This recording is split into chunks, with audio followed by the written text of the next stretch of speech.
ఈరోజు నేను ఈ వీడియోలో ఎక్కువ గ్రామ్స్ పెట్టి ఇయర్ రింగ్స్ తీసుకుంటే అవి గొట్టాలు లావుగా వచ్చి ఇలాగ చెవికి ముందు పడిపోతున్నాయండి. ఇదైతే బిఫోర్ ఆఫ్టర్ అనమాట. ఏం చేశానంటే చిన్న టిప్, చాలా మందికి యూజ్ అవుతుంది.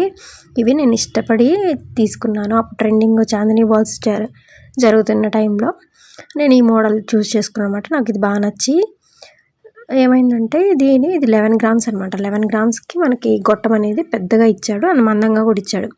అదేమవుతుంది, నా చెవి అనేది చిన్నది అండ్ ముందుకు పడిపోతుంది.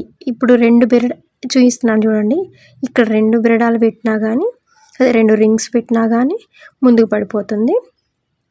సో ఏం చేయాలి, ఇంకా ఎలా పెట్టుకున్నా చూడటానికి బాగాలేదు, ముందుకు పడిపోతుంది. సో నేను ఏంటంటే ఇది ఒకసారి ట్రై చేద్దామని ఇట్లా రబ్బర్ బిరడా ఉంటాయి కదా, నార్మల్గా 1 గ్రామ్ గోల్డ్కి అట్లా వస్తుంటే ఇలాగా స్టిక్ అయిపోయి ఉంటాయి చెవికి, అవైతే తీసుకొని ఇలాగ ఒకటైతే అంటే పెద్దది తీసుకున్నాను. చిన్నది తీసుకుంటే దానికి సరిపోవట్లేదు, ఆ గొట్టం లావుగా ఉంటుంది కాబట్టి ఇలా పెద్దది తీసుకొని ఫస్ట్ ఇయర్ రింగ్ పెట్టుకొని దాని వెనకాల ఈ రబ్బర్ బిరడా అనేది అటాచ్ చేసుకోండి. అటాచ్ చేసుకున్న తర్వాత ఇంకేం పెట్టొద్దు. తర్వాత డైరెక్ట్గా అది దాని వెనకాల ఉన్నదైతే పెట్టుకోండి, స్క్రూ అనేది.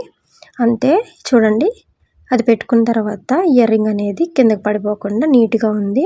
మీలో ఎవరికైనా టిప్ యూజ్ అవుతుందని చెప్తున్నాను. వీడియో నచ్చితే లైక్ చేయండి. Thank you.